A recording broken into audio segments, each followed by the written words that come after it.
आप देख रहे हैं इंडिया का नंबर 1 न्यूज चैनल सीधे बोल, खबर आपकी परवाह देश। मैं श्वेता उदैनिया सीधे बोल से सीधी बात आपके लिए लेकर के आई हूँ। परंपराओं और अनुष्ठानों का महान उत्सव है 17 दशक पुरानी कौच के विश्व प्रसिद्ध रामलीला। पार्शियन थिएटर शैली की झलक मिलती है कौच की रामलीला में, Limca book of world record में भी दर्ज है। यूपी के जनपद जालौन में कौच की ऐतिहासिक और अनुपम रामलीला परंपराओं और अनुष्ठानों का ऐसा महान उत्सव है जिसे देश की सीमाओं से आगे जाकर वैश्विक पटल पर प्रसिद्धि प्राप्त हुई है। ओवरसीज तक लब्ध प्रतिष्ठित होने के कारण कौच Ramlila Limca book of world records में भी दर्ज हुई है। विश्व प्रसिद्ध रामनगर में के समकालीन होने के कारण भी यह अपने आप में अद्भुत है। रामनगर काशी की रामलीला वर्ष 1830 में काशीराज उदित नारायण सिंह के संरक्षण में प्रारंभ हुई थी और राजकीय संरक्षण पाकर देश देशांतर तक अपनी ख्याति बना चुकी है।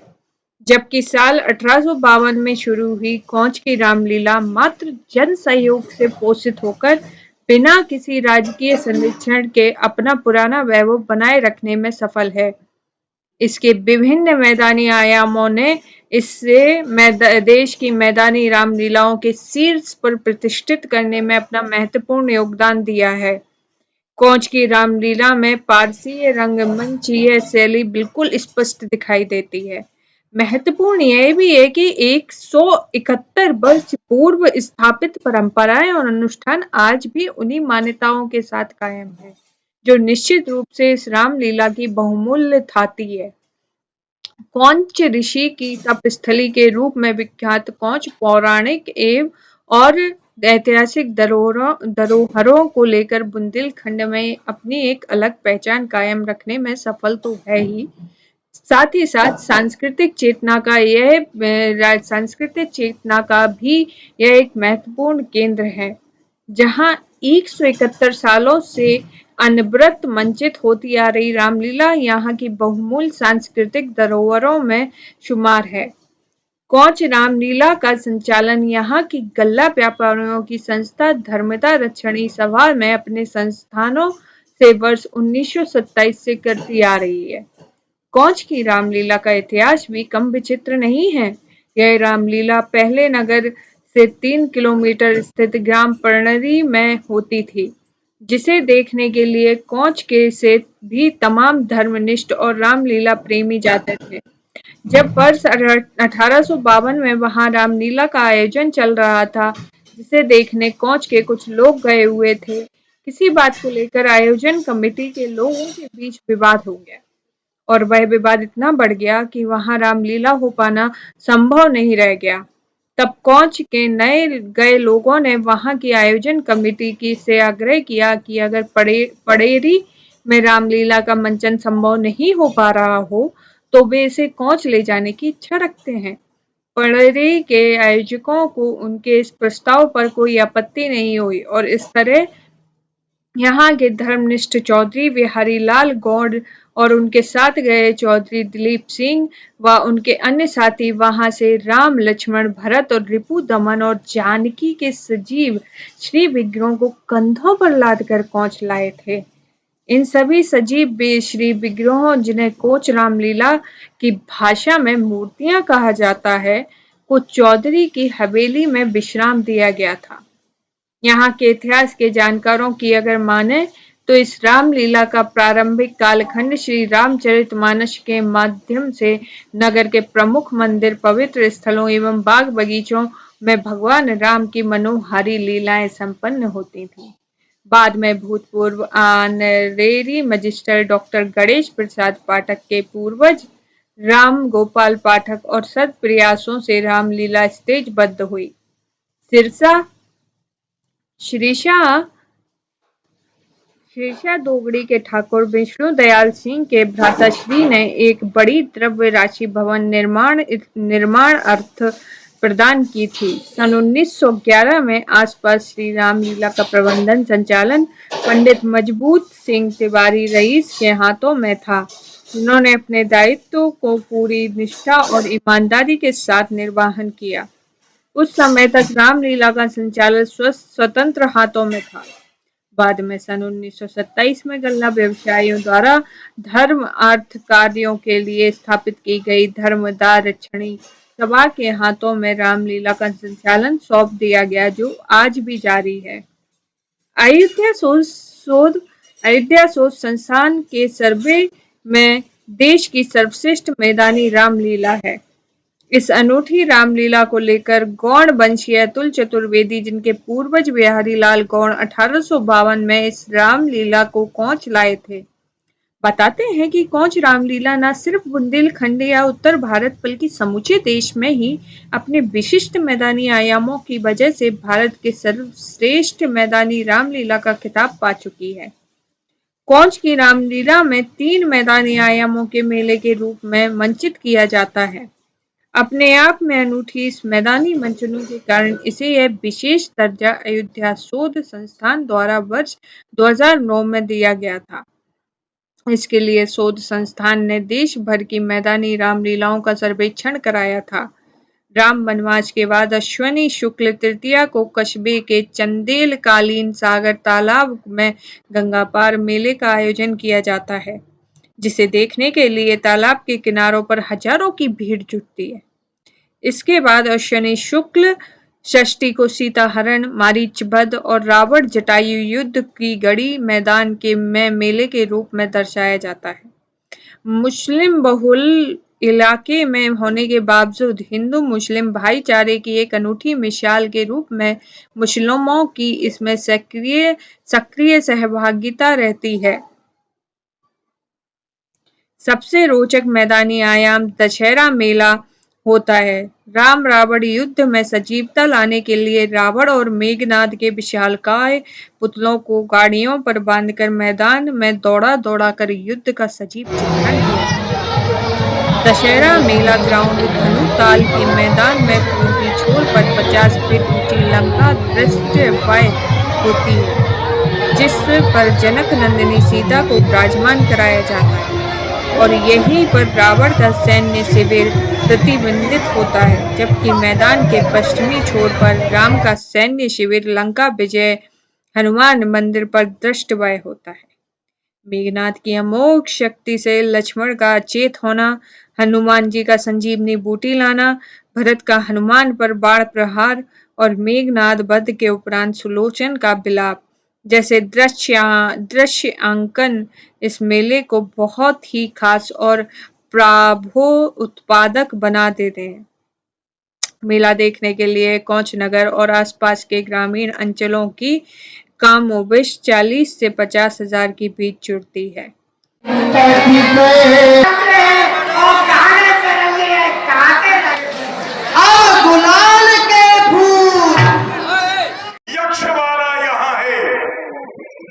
और ये पूरी इंद्र की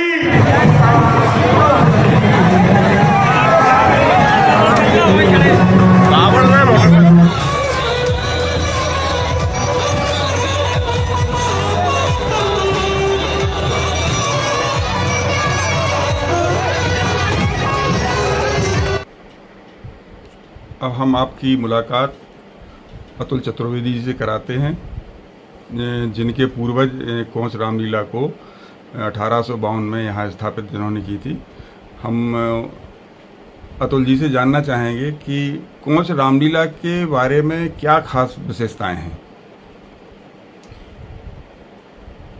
हम आपको बता दें, संवत 1907 की वर्ष 1852 ईस्वी में हमारे परिवार के, हमारे जो बब्बा के पिताजी रहे हैं चौधरी पंडित बिहारी लाल जी गौड़, और उनके साथ 1-2 लोग और राजा दिलीप सिंह जूदेव और 1-2 लोग यहाँ से रामलीला देखने जाते थे। किन्हीं कारणों ग्राम पड़री में, जो हमारे कोंच नगर की परिधि के पूर्वी छोर पर अवस्थित है, वहाँ पर जाया करते थे। उसके बाद जो है वहाँ पर कोई आयोजनकर्ताओं में रामलीला में विवाद हुआ।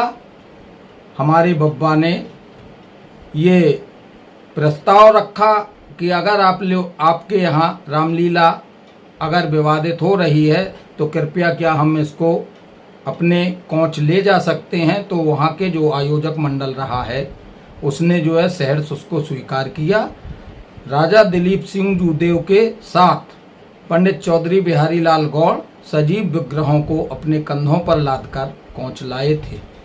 बाद में कुछ पड़ाव ऐसे मिले जहां पर उन्होंने मूर्तियों को विश्राम दिया। जैसे पहला पड़ाव रामकुंड पर रुके, तब से वहां का नाम रामकुंड माना जाता है।